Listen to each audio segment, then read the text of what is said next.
बिस्मिल्लाहिर्रहमानिर्रहीम। अस्सलाम वालेकुम व्यूअर्स, तमारी सिरायो प्रोग्राम बहरान क्लिनिक आऊं या डॉक्टर फारूक टालपुर। प्रोग्राम की शुरुआत शाह लतीफ़ साईं जी अमर सिट सां कंदासीं त अघाई सघा थिया जे वेठा वटि वेजनि। व्यूअर्स, अॼु के प्रोग्राम में असां हिकु अहम टॉपिक ते डिस्कस कंदासीं जेको ऑलरेडी असांजे लाइ इहो आहे त हिकिड़ो बर्निंग इशू आहे ऐं उहो टॉपिक आहे स्ट्रोक, इहे जंहिंखे असां नॉर्मली फालिज चऊं था। फालिज जा कहिड़ा क़िस्म आहिनि, फालिज जे थियण जा असबाब कहिड़ा आहिनि, फालिज छो थो थिए, फालिज थियण खां पोइ जूं कॉम्प्लिकेशन्स कहिड़ियूं आहिनि, फालिज थियण खां पोइ फर्स्ट एड कहिड़े तरीक़े सां पेशेंट खे ॾियण जी ज़रूरत आहे, फालिज जा कहिड़ा इलाज आहिनि, फालिज खां पोइ पेशेंट जंहिंखे फालिज थी थो वञे उन जा कहिड़ा जिस्म जा जेके ऑर्गन्स आहिनि या उज़वा आहिनि उहे मुतासिर थियनि था, उनजी ट्रीटमेंट जा ऑप्शन्स प्रोविजन्स कहिड़ा आहिनि, प्रोग्नोसिस केतिरी आहे, अॼु इन हवाले सां गुफ़्तगू कंदासीं पंहिंजे प्रोग्राम में। प्रोग्राम में गुफ़्तगू करण जे लाइ जेका महिमान शख़्सियत आहे उन्हनि जो तारुफ़ तव्हां सां कराए छॾियां। अॼु मूंसां गॾु आहिनि professor of neuro surgery, vice president या प्रेसिडेंट पाण पुछी वठंदासीं जेॾी महिल उन्हनि सां गुफ़्तगू कंदासीं, सोसाइटी ऑफ न्यूरो सर्जरी, पाण एग्ज़ामिनर आहिनि CPSB में न्यूरो सर्जरी जा ऐं head of the department of neuro surgery department, Liaquat university of medical and health sciences, Jamshoro में जनाब डॉक्टर रियाज़ अहमद राजा। वेलकम साईं। इन्हनि सां अॼु गुफ़्तगू कंदासीं, इहो कोशिशि कंदासीं त इन हवाले सां जेको इहो इशू आहे इन जा असबाब कहिड़ा आहिनि ऐं कहिड़े तरीक़े सां इन खे असां पंहिंजी सोसाइटी में मिनिमाइज़ करे सघूं था, कहिड़ा हिन जा इफ़ेक्ट आहिनि जिन जे करे असां हिन इशू मां पंहिंजी सोसाइटी जे माण्हुनि खे जेके इन में इन्वॉल्व थियनि था उन्हनि खे प्रिकॉशनरी मेयर्स ॿुधाए इन्हनि खां उन्हनि खे बचाए सघूं था। डॉक्टर साहिबु, तव्हांखे असां पंहिंजे बहरान टेलीविज़न जे सतह पर महिरबानी भलीकार। अच्छा, हाणे सभिनी खां पहिरीं त आउं पुछणु इहो चाहींदुसि, ज़ाहिर आहे त असांजे व्यूअर्स खे इहा ॻाल्हि ख़बर हुजणु घुरिजे त स्ट्रोक आहे छा, नंबर 1, ऐं कहिड़ा हुनजा क़िस्म आहिनि। आम माण्हुनि खे जीअं ख़बर आहे त फालिज, ऐं शुरू खां वठी फालिज जो हिकिड़ो ई क़िस्म आहे त अगरि हथु पेर रहिजी वञे त फालिज आहे। ॿियनि माण्हुनि खे इहो ख़बर न आहे त दिमाग़ में फालिज जो मतिलबु इहो आहे त का बि या त रग बंदि थी वञे या रग फाटी पए। एसि ताईं त सभिनी खे ख़बर हो शुरू में, पर जॾहिं खां जेको आहे CT स्कैन, MRI, एंजियोग्राफी वारी मशीनूं जेके आहिनि, इन्वेस्टिगेशन्स, उहे जेको आहे हाणे वधि में वधि जेको आहे सुठी टेक्नोलॉजी सां अचनि पियूं, ख़बर पए पए त इहा हैमरेज जेको आहे, जेको दिमाग़ जी रग फाटी थी वञे, उन जा छा असबाब आहिनि। सभिनी खां पहिरीं त आम माण्हू खे इहो ख़बर आहे त फालिज छा थींदो आहे। फालिज जो मतिलबु इहो आहे त या त दिमाग़ ते अचानक जेको अटैक पए, उहा चाहे रग बंदि थी वञे या रग जेको आहे फाटी पए, रतु निकिरी अचे दिमाग़ में ऐं मरीज़ जेको आहे थोरी देरि लाइ बेहोश थी वञे। ऐं अगरि उन में कुझु अहिड़ा मरीज़ आहिनि जेके इलाही सीरियस थी था वञनि, जेके होश में नथा अचनि, पर कुझु अहिड़ा बि हूंदा आहिनि होश में हूंदा आहिनि पर उन्हनि जो हिकिड़ो हथु या ॿांह न हलंदी आहे। उन सां गॾु गॾु अगरि हिकिड़े अहिड़े हिसे में आहे जंहिंमें उन्हनि जे ॻाल्हाइण जो हिसो बि इन्वॉल्व थो थिए ब्रेन में, त उन्हनि जी स्पीच जेको उन जो ॻाल्हाइणु आहे उहो बि बंदि थी वेंदो आहे। उहो बिल्कुलु जेको आहे न ॻाल्हाए न सघंदा आहिनि, सम्झी न सघंदा आहिनि। इहो त थी वियो हिकिड़े क़िस्म जो जनरल जो पब्लिक खे ख़बर हुजे। ऐं जीअं मूं तव्हांखे ॿुधायो त टेक्नोलॉजी एॾी एडवांस थी वई आहे, पहिरीं CT स्कैन कोन हो, इहे शयूं न हुयूं। हाणे MRI में बि एतिरी क़िस्म जी वैराइटी आहिनि, एंजियोग्राफी, उन खां पोइ पहिरीं त हिकिड़ी सिंपल एंजियोग्राफी हूंदी, हाणे त जेको आहे MR सां गॾु एंजियोग्राफी आहे, CT सां बि आहे। त हाणे ख़बर थी पए त रगुनि में बि हिकिड़ा ॿिया डिफेक्ट्स हूंदा आहिनि, एनेरिज़म हूंदा आहिनि। जीअं आम पब्लिक ऐं इलाही घटि डॉक्टर्स खे, आम डॉक्टर्स खे ख़बर आहे त इहो हिकिड़ो सब ऑर्गनाइड हैमरेज, उहो हिकिड़ी अहिड़ी झिली में हैमरेज थिए थी, उहो CT स्कैन में ख़बर पइजी थी वञे। उन खां पोइ एंजियोग्राफी ॾाढी ईज़ी थी वई आहे। पहिरीं त जेकी हिकिड़ी क़िस्म जी एंजियोग्राफी जेके डिजिटल सबस्ट्रैक्शन एंजियोग्राफी चवंदा, उहा जेको आहे इलाही महांगी बि आहे, पर थिए थी लिमिटेड जॻहियुनि ते। पर MRI जिते बि लॻल आहे मशीनूं, अॼुकल्ह सिंध जे हर, आउं सम्झां थो हिकिड़े मुनासिबत सां वॾे शहर में, जीअं नवाबशाह थी वियो, सखर, लाड़काणो, हैदराबाद, कराची, इन सभिनी जॻहियुनि में जी हा, हिते हिकिड़ी शइ ख़बर पइजी थी वञे। हिकिड़ो त इहो आहे त एनेरिज़म, उन जे करे बि जेको आहे रग जेको आहे फाटंदी आहे। हिकिड़ो आहे AV malformation, arterio venous malformation, मतिलबु रगुनि में जेकी आर्टरीज़ ऐं वेन्स आहिनि उन जी हिकिड़ी मेल फॉर्मेशन आहे, उहो इलाही माण्हू खे घटि ख़बर आहे। उन जे करे ब्लीडिंग थींदी आहे, पर जॾहिं एंजियोग्राफी ते त ख़बर पवंदी आहे त हिन जी हिकिड़ी रीज़न आहे, उनखे क्लिपिंग करणी पवंदी आहे, उनखे बंदि करिणो पवंदो आहे। अगरि उहो नथा करियूं एन्यूरिज़म ऐं एवी मालफॉर्मेशन में, त चांसिस जेके आहिनि रीब्लीड जा, वरी जेको आहे ब्लीडिंग थियण जा घणा आहिनि। त इन शइ खे इलाही मरीज़ इहा हूंदा आहिनि, उहे सम्झंदा आहिनि त अगरि मरीज़ असांजो ठीकु थी वियो आहे त जेको आहे असांखे हाणे इलाज जी ज़रूरत कोन्हे, छो त इलाजु महांगो बि आहे, पर हाणे गवर्नमेंट अस्पतालुनि में फैसिलिटी आहे। असांजे हैदराबाद में एनजीओ त थी वञे, MR एनजीओ, हू जेको आहे डिजिटल सब्सट्रैक्शन एंजियोग्राफी, उहा कराची में आहे, पर इलाजु थी थो वञे। उन में ॿिनि क़िस्म जो इलाजु हूंदो आहे। हिकिड़ो त जेको आहे इलाजु थींदो आहे सर्जरी सां, ऐं ॿियो अॼुकल्ह क्वाइलिंग ऐं उहे रग में वञी उन रग खे जेको आहे बंदि करे छॾींदा आहिनि, जंहिंमें डिफेक्ट्स हूंदा आहिनि, एन्यूरिज़म या एवी मालफॉर्मेशन। ऐं कॾहिं कॾहिं हिकिड़ी अहिड़ी बि असांजी जेको आहे टेक्निक आहे, जीअं अॼुकल्ह तव्हां ॿुधो हूंदो, stereotactic radio surgery. Stereotactic radio surgery हिकिड़े क़िस्म जी शुआऊं आहिनि जेके पर्टिकुलरली एवी मालफॉर्मेशन अगरि आहिनि त उन में यूज़ थी सघनि थियूं। उन में बि असांजी गवर्नमेंट कुझु उहे स्टीरियोटैक्टिक रेडियो सर्जरी कराची जे हिकिड़ी अस्पताल में आहे, गवर्नमेंट हॉस्पिटल में, जेके ओजा कैंपस में आहे, डॉ में, ऐं ॿियो इहो आहे त बैतुल माल जी फैसिलिटी बि असांखे ख़बर आहे त गवर्नमेंट ॾिए थी ग़रीब मरीज़नि लाइ। ठीकु आहे। अच्छा, मूंखे हाणे थोरो मां इहो बि ज़रूरु चाहींदुसि त असांजी जेका पब्लिक आहे उनखे इहा ख़बर पए त इंसिडेंस इन जो केतिरो आहे। इन जो इंसिडेंस एतिरो त न आहे जीअं असांजी ॿियूं बीमारियूं आहिनि, जीअं असां वधीक तर त जेको आहे उन इन्फेक्शियस डिज़ीज़ में वेठा आहियूं, जंहिंमें ॿारनि जा दस्त, ठीकु आहे, ॿारनि जी जेको आहे इन्फेंट जी जेको आहे मोर्टेलिटी, मतिलबु ॿार जेके वीचारा मरी था वञनि, जेके मेल न्यूट्रिशन जे करे, डायरिया, मलेरिया, ट्यूबरक्लोसिस, उहे त असांजा प्राइमरी जेको आहिनि टारगेट्स आहिनि, हर गवर्नमेंट जा प्राइमरी टारगेट्स आहिनि। त अहिड़ी बीमारियूं जेके इलाही मास लेवल ते आहिनि, उन में हेपेटाइटिस बी, हेपेटाइटिस सी, इन्हनि ते उनजो घणो ध्यानु आहे। पर अगरि ॾिठो वञे त 2 to 3% या 4% असांजी पॉपुलेशन में पर्टिकुलरली फालिज त वधीक आहे, जंहिंमें या त नस बंदि थी वञे या रग फाटी वञे, उनजो इंसीडेंस त कम अज़ कम जेको आहे वधीक हूंदो। पर जेके रगूं फाटनि थियूं, जंहिंमें एन्यूरिज़म ऐं एवी मालफॉर्मेशन आहे, उनजो जेको आहे परसेंटेज घटि आहे। पर जॾहिं उहे थियनि थियूं त उन में जेको आहे माण्हुनि खे ॼाण हुजणु ज़रूरी आहे त हीउ छा थियो, ऐं उहा उन में जेको आहे डेथ रेशियो इलाही वधीक आहे। जॾहिं मरीज़ जेके आहिनि हाणे छा आहे त उन में किताबूं बि लिखनि थियूं त उन में जेको आहे मौत जेको आहे घर में वाक़िया थी वेंदी आहे अगरि के माण्हू खे थिए थो। उन जे हिकिड़ा परसेंटेज आहिनि, जेके अस्पताल में पहुचनि था उन जी बि हिकिड़ी परसेंटेज आहे, ऐं पोइ जेके सर्वाइव कनि था परसेंटेज आहे। उनखे असां रोके त कोन था सघूं। जीअं तव्हां पहिरीं ॿुधायो त इन बारे में मालूमात तव्हां वठंदा मूंखां, त उहे ई ॻाल्हियूं वरी अची थी वञनि हिकिड़े आम पब्लिक लाइ, त हिकिड़ी सिहत जेकी आहे, हेल्दी सिहत कीअं गुज़ारिजे, जंहिंमें असांजी ग़िज़ा, असांजी एक्सरसाइज़, असांजो निमाज़ जो पढ़ण जो अंदाज़, ठीकु आहे, एज़ अ मुस्लमान असांखे ख़बर हुजे त अगरि 5 वक़्त असीं निमाज़ पढ़ूं था त उहा बि हिकिड़ी एक्सरसाइज़ आहे। त हिकिड़ो ॿियो बि अमल आहे जेको निमाज़ सां निमाज़ जे करे शामिलु थिए थो, दैट इज़ सफ़ाई जेका आहे। जी हा, सफ़ाई ऐं खाधे में एहतियात। अॼुकल्ह माण्हू जेको आहे ॿाहिरि जो खाधो इलाही खाइणु लॻी विया आहिनि। कुझु ॿाहिरि जूं कढ़ायूं या गोश्त उन्हनि ते घणा था हलनि। गोश्त खाइजे, पर सभिनी खां वधीक बहितरी हिन में आहे त माण्हू सब्जियूं खाए। अॼुकल्ह सॼी दुनिया में इहो आहे त इहे शयूं जेके आहिनि, जेके ऑर्गेनिक आहिनि, जेके ज़मीन मां निकिरनि थियूं, उन में सिहत वधीक आहे।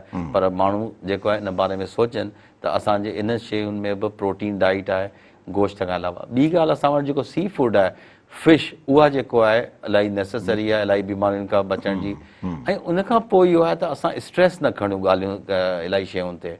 असां पंहिंजे मसरूफ़ लाइफ मां कुझु अहिड़ो टाइम जेको आहे कढूं जंहिंमें एक्सरसाइज़ कजे ऐं पंहिंजी सिहत खे ॾिसिजे, त उन सां बीमारियुनि ते असां जेको आहे कम अज़ कम जेको आहे उनखे घटि करे सघूं था, उनजो रेशो। ठीकु आहे। तव्हां जेसिताईं मुंहिंजी नॉलेज आहे उहा इहा आहे त तव्हां साल में 2-3 दफ़ा यूरोप वञो था या अमेरिका या लंडन वञो था, त उते तव्हांखे सभु शयूं नज़र अचनि थियूं त उते लाइफ स्टाइल कीअं आहे, सेडेंटरी लाइफ स्टाइल आहे, या उन्हनि जी खुराक कहिड़े क़िस्म जी आहे, या हू हाणे कहिड़ी खुराक ऑर्गेनिक या इनऑर्गेनिक खुराक ते आहिनि। पाण वटि हिकिड़ो ट्रेंड अजीब शुरू थी वियो आहे, पाण बजाए जो उन्हनि खे फॉलो करण जे पाण हिकिड़े ॿिए ट्रैक ते हलणु शुरू कयो आहे, यानी गोश्त घणो खाइणो आहे, फास्ट फूड खे इस्तेमालु करिणो आहे, फैटी डाइट वठणी आहे, सब्जियुनि में उन्हनि जो इस्तेमालु घटि करे छॾिणो आहे। नो डाउट के हिकिड़ा इशूज़ आहिनि, सोशो इकनॉमिक कंडीशन्स असांजूं ठीकु कोन्हनि, उनजे करे स्ट्रेस वधे थो। जनरली हिन जो जेको कारण आहे या हिन जा कॉज़िस जेके आहिनि स्ट्रोक जा, इन जे बारे में असांखे ॿुधायो त नॉर्मली इन में सभिनी खां पहिरीं त जेको आहे इहो त कंहिं उमिरि में थी सघे थो। जीअं मूं तव्हांखे ॿुधायो त रगुनि जा जेके गुच्छा आहिनि उन्हनि जी जेके बीमारियूं थियनि थियूं दिमाग़ में, उन में फालिज थी सघे थो। उहो त जॾहिं थींदो त ज़ाहिर आहे उन में असांजी इन्वेस्टिगेशन में CT स्कैन MRI एंजियो उन सां ख़बर पवंदी। पर हिकिड़ी उमिरि आहे जेकी कम अज़ कम 30 साल 35 सालनि खां पोइ इन जो रिस्क वधे थो। त असांखे खपे त असांखे ब्लड प्रेशर चेक कराइणो खपे। असांजी इन्वेस्टिगेशन में शुगर आहे उनखे जेको आहे कम अज़ कम 6 महीननि खां पोइ ज़रूरु कराइणो खपे। So one of the major cause is hypertension. बिल्कुलु hypertension.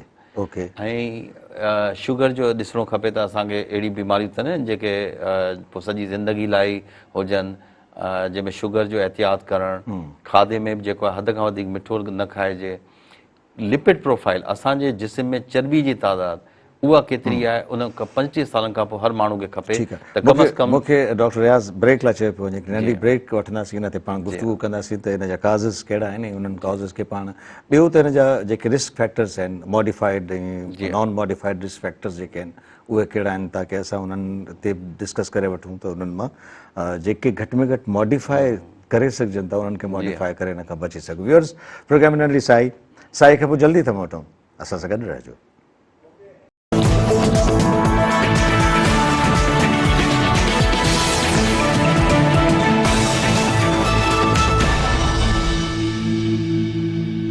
Welcome back viewers, programme में नंढड़ी साई खां पोइ हिकु दफ़ो ॿीहर हाज़िर आहियूं ऐं असां गुफ़्तगू कयूं पिया।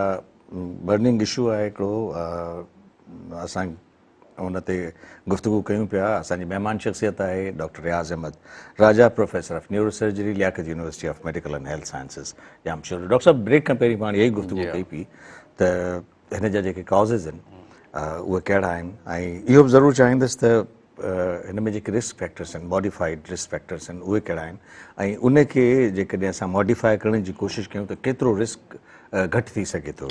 मूं जीअं तव्हांखे पहिरीं ॿुधायो त ब्लड प्रेशर जेको आहे उहो हिकिड़ो वॾो जेको आहे रिस्क फैक्टर आहे। ठीकु आहे। इनखे दादा जॾहिं जेके ब्लड प्रेशर थिए थो त उनखे थोरो घणो मथे जो सूरु रहंदो, ऐं अॼुकल्ह आउं सम्झां थो एॾो बि असां मतिलबु लेज़ी न थियणो खपे जो इहो शइ चेक न कराइजे। हर माण्हू खे चेक कराइणो खपे। पर्टिकुलरली कहिड़ी एज में ब्लड प्रेशर चेक करण जी ज़रूरत आहे? ॾिसो, ब्लड प्रेशर त कंहिं बि एज में थी सघे थो, ऐं पर वधि में जेको मैक्सिमम जेको आहे उहो हमेशह जेको आहे अडल्ट लाइफ खां शुरू थींदो आहे। मतिलबु जीअं ईअं सम्झो त 30-35 खां पोइ त उन में जेको आहे ब्लड प्रेशर चेक उहो बि कराइजे। न आहे त ठीकु आहे, पर कॾहिं कॾहिं ब्लड प्रेशर चेक कराइणु ज़रूरी आहे। उन में जॾहिं ख़बर पइजी थी वञे त ब्लड प्रेशर आहे त माण्हू लूण जी मिक़दार ऐं जेको आहे वधीक घी वारी शयूं, मलायूं, मखण, अहिड़ियूं शयूं, वॾे जो गोश्त या वधीक रेड मीट, इन शइ खां अवॉइड करे। ऐं एक्सरसाइज़ सां इलाही फ़र्क़ु पए थो, जंहिंमें जेको आहे अगरि उहो एक्सरसाइज़ कंदा त उन सां ब्लड प्रेशर जेको आहे बहितरु रहंदो आहे। एक्सरसाइज़ इट सेल्फ हिकिड़ो वॾो इम्पैक्ट आहे असांजी जिस्म ते, सिहत जे हिसाब सां। एक्सरसाइज़ जो हिकिड़ो, वर्जिश जो। शुगर अगरि डायग्नोस थी थिए या माण्हू पाण जेको महसूस थो करे अहिड़ी क़िस्म जी अलामात, त उहो शुगर पंहिंजी जेको आहे चेक कराए ऐं शुगर खे पोइ कंट्रोल बि करिणो खपे। असांजा माण्हू शुगर कंट्रोल कंदा आहिनि, पर इलाही दफ़ा दवाऊं छॾे ॾींदा आहिनि। ऐं एसि ताईं जो मूं ॾिठो आहे त ब्लड प्रेशर जी दवा जेको आहे माण्हू चवंदा आहिनि त ओॾी महिल खाईंदा आहियूं जॾहिं ब्लड प्रेशर थींदो आहे। ब्लड प्रेशर जी दवा खाइणी आहे तव्हांखे, ठीकु आहे। ईअं न आहे त जेको आहे तव्हां जेको आहे कॾहिं कॾहिं खाओ जॾहिं तव्हांखे रुॻो मथे में सूरु थी वञे। माण्हू जा थोरा मिसकनसेप्ट बि आहिनि ब्लड प्रेशर जे हवाले सां। आउं सम्झंदुसि त उन शइ खे पंहिंजे जेको आहे न डॉक्टर सां रुजू करिणो खपे ऐं इन शइ खे कंट्रोल करिणो खपे। ठीकु आहे। उन खां पोइ तव्हांजी स्मोकिंग जेको आहे उनजो बि रिस्क फैक्टर इलाही आहे। इलाही माण्हू जेके स्मोकिंग कनि था, अगरि स्मोकिंग एडिशनल रिस्क फैक्टर आहे। अगरि असां उनखे नथा रोकियूं त उहो असांजे जेको आहे फेफड़नि ते ऐं ब्लड प्रेशर ते ऐं रगुनि ते जेको आहे इफेक्ट थो करे। बाक़ी स्ट्रेसफुल लाइफ आहे, जॾहिं माण्हू इलाही हद खां वधीक कमु कनि था, ऐं उन खां पोइ उन में इहो पंहिंजो रेस्ट जो पीरियड न आहे या पोइ पंहिंजे सिहत खे नथा ॾिसनि ध्यानु नथा ॾियनि त इहो हिकिड़ो फैक्टर आहे जेको अॼुकल्ह असांजे सोसाइटी में घणो आहे। What is the role of sleep? निंड जो केतिरो रोल आहे? कम से कम हिकिड़े अडल्ट माण्हू खे 8 खां 9 कलाक बसि सुम्हणो खपे ॾींहं में। ठीकु, मतिलबु इहो काफ़ी आहे। 8 hours जी हा। रेस्ट ऐं 8 कलाक जेको आहे राति में निंड करे ऐं ॾींहं जो अगरि आदत आहे वधि में वधि अधु कलाक या कलाक बसि काफ़ी आहे। मतिलबु रेस्ट इहो एतिरो रेस्ट जेकॾहिं करे थो त इहो ज़रूरी आहे। इन सां जेको आहे ज़हनी उनजी जेको आहे सिहत ते बि इलाही सुठो असरु थो पए। अगरि माण्हू ब्रेक वठे थो, थोरो नैप वठी थो छॾे ॾींहं में, त उन सां बि जेको हुनजी रीएनर्जाइज़ थी वञे। उन खां पोइ अगरि जेको कमु वारो माण्हू आहे त शाम जे टाइम ते, पर कुझु तव्हां जीअं ॾिसो बैंकर्स आहिनि या उहे माण्हू जिन जे जेको आहे ॾींहं ताईं शाम ताईं उनजो जेको आहे वर्किंग आवर्स आहिनि, उहे हाणे नथा इहो करे सघनि त विच में नैप वठनि, पोइ उन्हनि जी आदत थी वञे। पर असां उन्हनि खे बि एडवाइस कंदा आहियूं त अगरि हू जॾहिं घर अचनि था शाम जो त एक्सरसाइज़ वग़ैरह कनि, मानी हल्की खाइनि।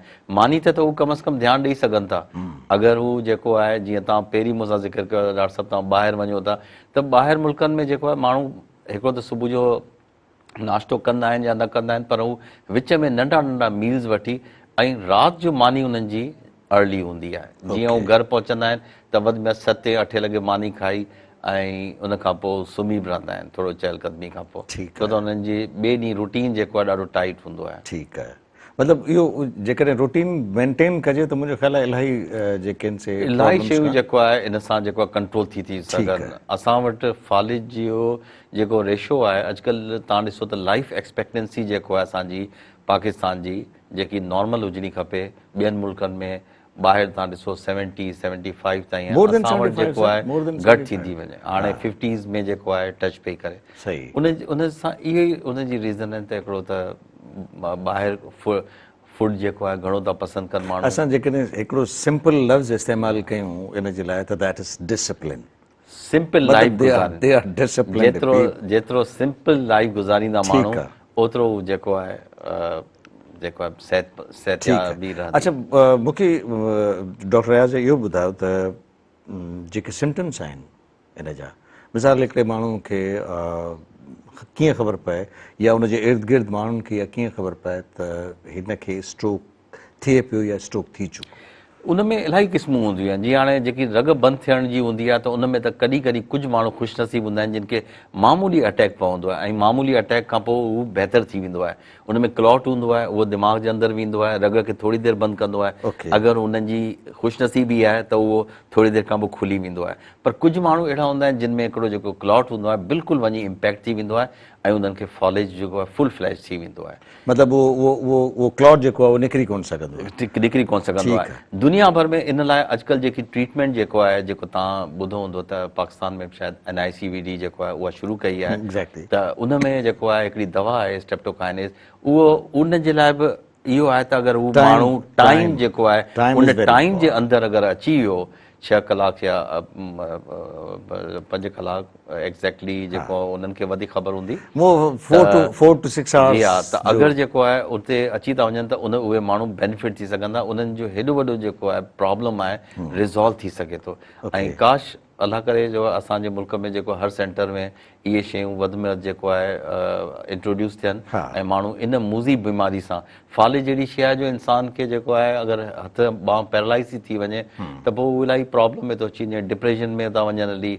अगरि हिकिड़ो माण्हू हली नथो सघे उनखे ॿिया मसइला था थी वञनि ऐं अगरि असां इन जो ट्रीटमेंट सुठो अगरि थी थो वञे त वॾी प्रॉब्लम खां बची सघे। मुंहिंजो ख़्यालु इहो आहे त न सिर्फ़ु फिज़िकल हिकिड़ी डिफॉर्मिटी आहे बल्कि मेंटली माण्हू ॾाढो अपसेट थी थो वञे इन जे करे, साइकोलॉजिकल प्रॉब्लम्स हुनखे थियनि। असां जहिड़े मुल्क में जेको एतिरो सोशो इकोनॉमिकली डाउन आहे हींअर ऐं माण्हुनि जी हालत महांगाई जे करे एॾी आहे त ही इलाज लंबा इलाज आहिनि। ठीकु आहे, हिकिड़े मरीज़ खे अगरि फालिज थी थो वञे, जीअं नस बंदि थिए या रग फाटंदी आहे, अगरि वधीक रत आहे त उन में बि जेको आहे उन्हनि जी सर्जरी करबी आहे ऐं सर्जरी करे रत कढिबो आहे। पर सर्जरी ताईं जेको आहे मसइलो हल नथो थिए, छो त ही जेके मरीज़ अचनि था उहे कम से कम 50 या 60 साल खां वॾी उमिरि जा अचनि था, ठीकु आहे। उन्हनि जी छाती में प्रॉब्लम आहे, केॾी महिल ऑपरेशन खां पोइ उनजे जेको आहे चेस्ट इन्फेक्शन थी वञे, चेस्ट कंजेशन थिए, उनखे को दिलि जा प्रॉब्लम्स आहिनि, त उन्हनि खे हिकिड़ी ICU या CCU या HDU जी केयर ज़रूरी आहे। ठीकु आहे। हाणे इहो गवर्नमेंट हॉस्पिटल में एतिरो वधीक इंतज़ाम नथो थी सघे त इलाही माण्हुनि खे जेको आहे एंट्री ॾिनी वञे। ज़ाहिर ॿिया बि इलाही मसइला आहिनि, हेड इंजरी आहे, ॿिया बि मरीज़ अचनि था। हॉस्पिटल जे लाइ त खोड़ सारा प्रॉब्लम्स आहिनि जिन खे अकोमोडेट करणो हूंदो आहे, रुॻो इहो त कोन्हे। पर आउं माण्हुनि खे इहो ई मशवरो ॾींदुसि त ज़ाहिर जे माण्हू खे ऑपरेशन जी ज़रूरत आहे, ऑपरेशन सां बची सघे थो, पर ऐं ॿी ॻाल्हि पोइ उनखां पोइ जेको आहे बर्दाश्त, ठीकु आहे, छो त हीउ लंबो इलाजु आहे, इन में फिज़ियोथेरेपी, मेडिसन वठणु, इन में टाइम लॻे थो। जेके फैमिलीज़ इहो कनि थियूं उन जा मरीज़ इलाही बहितर थी वेंदा आहिनि। असल छा आहे त इलाही मरीज़ जेको आहे उन्हनि जा जेके अटेंडेंट्स आहिनि या फैमिलीज़ आहिनि, उहे वीचारा इलाही पुअर आहिनि, त उहे एतिरो इलाजु बर्दाश्त नथा करे सघनि ऐं पोइ वरी पेशेंट ते ध्यानु घटि ॾींदा आहिनि। ज़ाहिर खाइण वारा घर में इलाही आहिनि, हिकिड़ो मरीज़ अगरि अची वञे बिस्तरे ते, उनजो इलाजु जेको आहे कराइण में जेको आहे मुश्किलातूं आहिनि, त पोइ उहो ग़रीब माण्हू बि जेको आहे प्रॉब्लम में थो अचे ऐं पोइ उन सां जेको आहे मरीज़ जेको अफेक्ट थो थिए। न त इहो त बर्डन जेको आहे सो पूरी, बल्कि आउं नथो सम्झां त सिर्फ़ु हुन घर ते आहे, इहो बर्डन सॼी सोसाइटी ते अची थो वञे। मूंखे वरी हिकिड़ी नंढी ब्रेक लाइ चयो पंहिंजो डॉक्टर रियाज़, ब्रेक वठंदासीं, ब्रेक खां पोइ वापसि ईंदासीं त इन हवाले सां हिकिड़ो त हिन जी प्रोग्नोसिस ॾिसूं था त केतिरी आहे, ॿियो तव्हां ॿुधायो त हिन जो लंबो इलाजु आहे, इन लंबे इलाज में केतिरो टाइम लॻी सघे थो ऐं उन में उन पेशेंट जो केतिरो रोल आहे जेको पाण खे ठीकु करणु चाहे थो। व्यूअर्स, प्रोग्राम में वरी नंढड़ी साई खां पोइ जल्दी था मोटूं, असां सां गॾु रहिजो।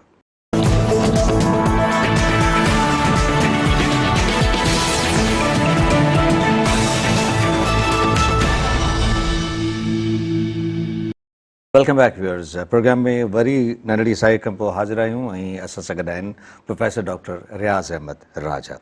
डॉक्टर रियाज़, तव्हां मुख़्तलिफ़ हिन जा जेके आहिनि से टाइप्स ॿुधाया स्ट्रोक जा, हिकिड़ो त इहो ई आहे त भई रग ब्लॉक थी वञे, किथे रग ब्लॉक थी वई त उनजो सबबु बि इहो ई आहे त फालिज थी सघे थो।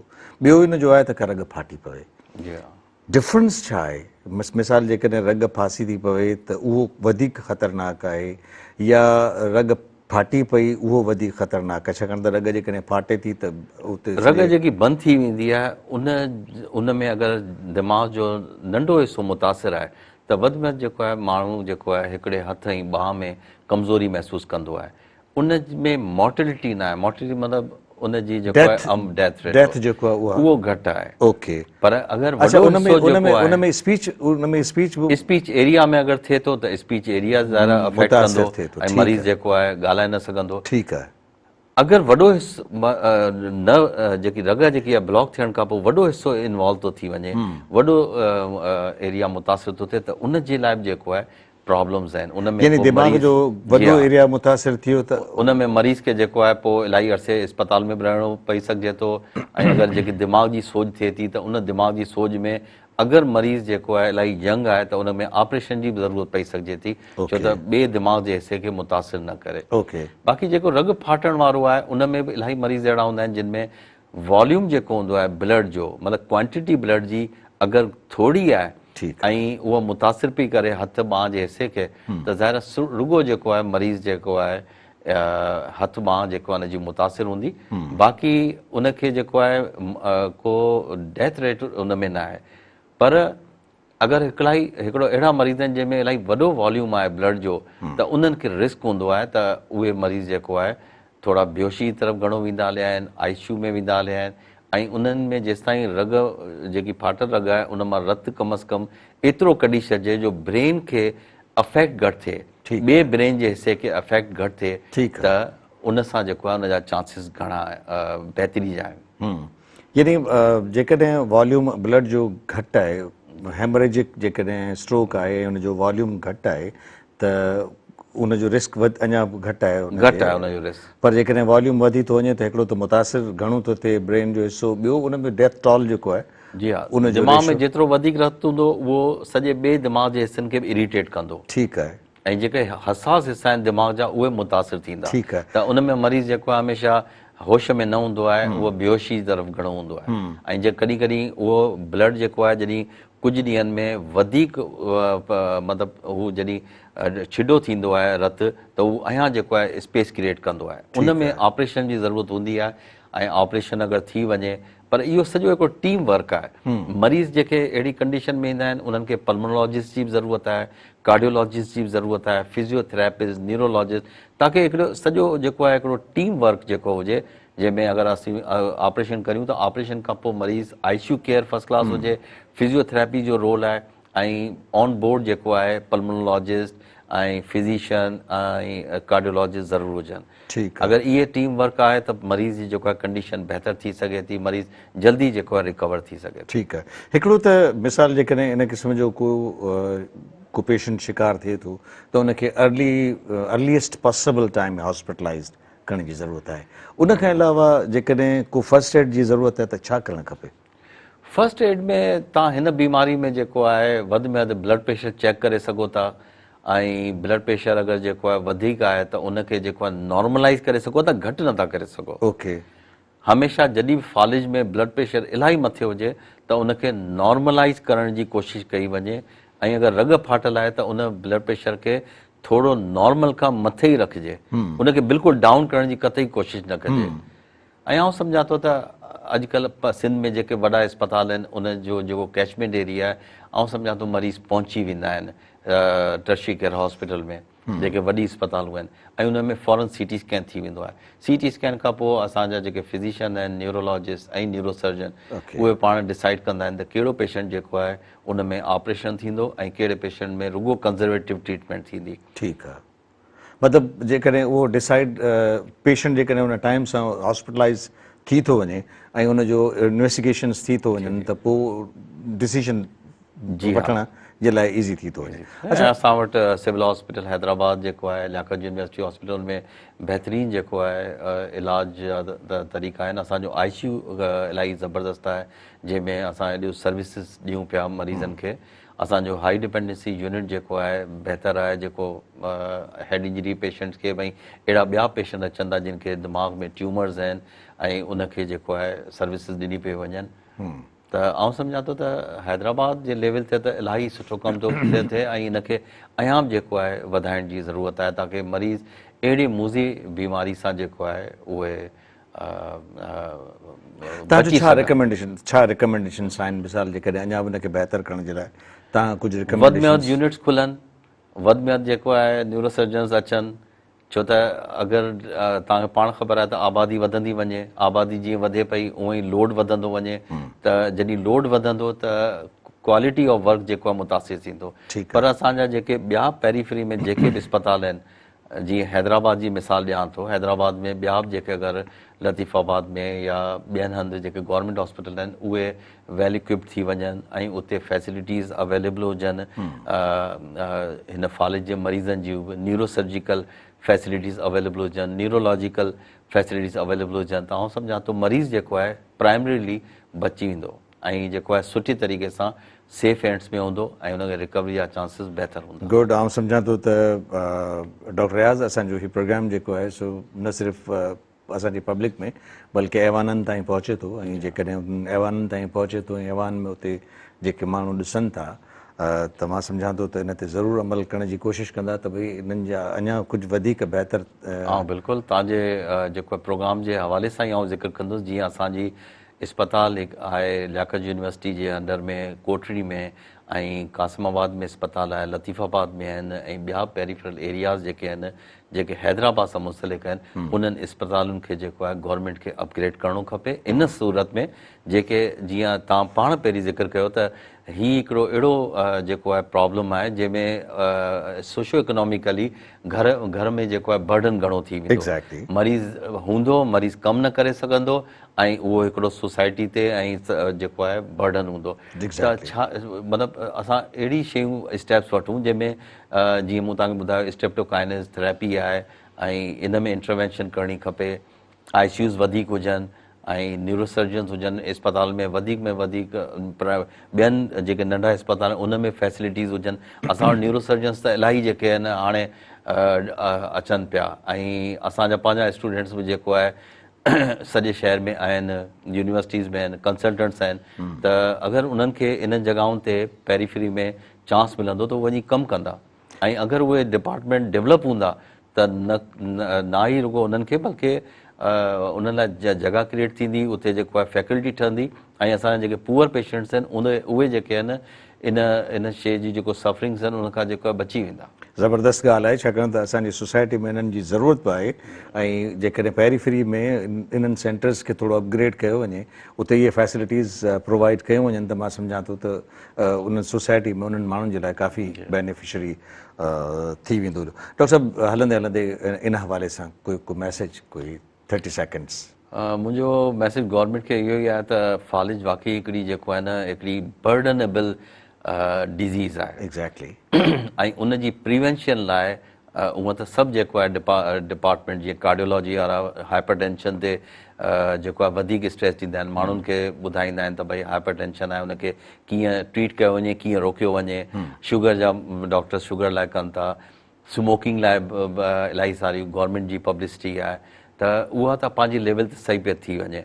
पर अगरि हॉस्पिटल्स जेके आहिनि वेल इक्विप्ड हुजनि ऐं जेके उहे हॉस्पिटल जेके पेरीफ्री में आहिनि, जेके आस्ते आस्ते जेको असांजी जेको आहे पब्लिक जेको वधंदी वञे, ॾिसो पिया त असांजे जेको आहे आबादी केॾी वधी वई आहे, अगरि उन्हनि खे फंक्शनल कयो वञे ऐं रुॻो फंक्शनल न बल्कि उन हिसाब सां फंक्शनल जिन में इन क़िस्म जी जेके बीमारियुनि जा बि इलाज हुजनि, न्यूरो सर्जन्स अवेलेबल हुजनि। तव्हांखे पाण ख़बर आहे वर्ल्ड एॾो मैकेनाइज़ थिए पियो, हर माण्हू वटि मोटरसाइकिल आहे, हर माण्हू वटि गाॾी आहे। त तव्हां ॾिसो त अॼु खां 20-25 साल पहिरीं अगरि हैदराबाद लेवल ते ॾिसंदा त ओॾी महिल रोड ट्रैफिक एक्सीडेंट में हाणे जे रोड ट्रैफिक एक्सीडेंट में केतिरो जेको आहे इज़ाफ़ो थी वियो आहे। त हाणे उन्हनि खे रोकण लाइ असांखे हर लेवल ते जेको आहे अहिड़ो अस्पताल खपे जेको न्यूरोसर्जन, न्यूरोलॉजिस्ट ऐं in state of art tertiary care hospital जी फैसिलिटी सां वेल इक्विप्ड हुजनि, उते ट्रॉमा टीम हुजे। अगरि इहे सभु शयूं हूंदियूं त पोइ असां जेको आहे इन शइ खे कंट्रोल करे सघंदासीं। पर अगरि रुॻो जेको आहे लियाकत यूनिवर्सिटी हॉस्पिटल जेको सिविल हॉस्पिटल आहे इन ते ई लोड हूंदो त डेफिनेटली उन में जेको आहे कॉम्प्रोमाइज़िस ईंदा। ठीकु आहे, ऐं उहो सर्विसिस असां प्रोवाइड करे कोन सघे। Thank U very much, thank U very much doctor रियाज़।